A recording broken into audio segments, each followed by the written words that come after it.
Hey there, today we're taking a look at the Dash 20-ounce juicer. This is what you get. The Dash, these are great for making fresh juice in the morning. This is the 20-ounce version. Comes with this. It's where you put your fruit on. This is where it strains. You can strain it to different straining sizes here, which is great. It comes with this cup here that just twists on.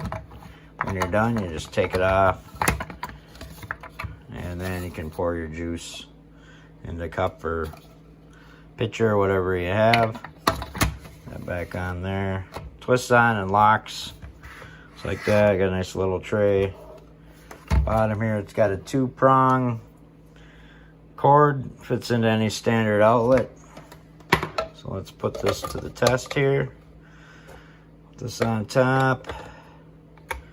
I like some fine juice. We'll just put it at about medium there.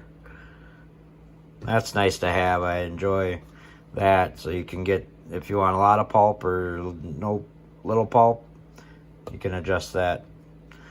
So I just plug it in. Standard outlet.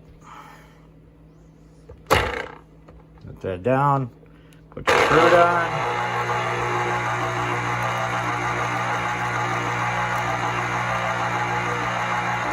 And then when you're done, you got some juice in there. So it'll take quite a bit to fill that up to 20 ounces, but essentially what you get. And they're easy to clean. You can take it all off. Put it in the dishwasher, and you're good to go. So, thanks for watching.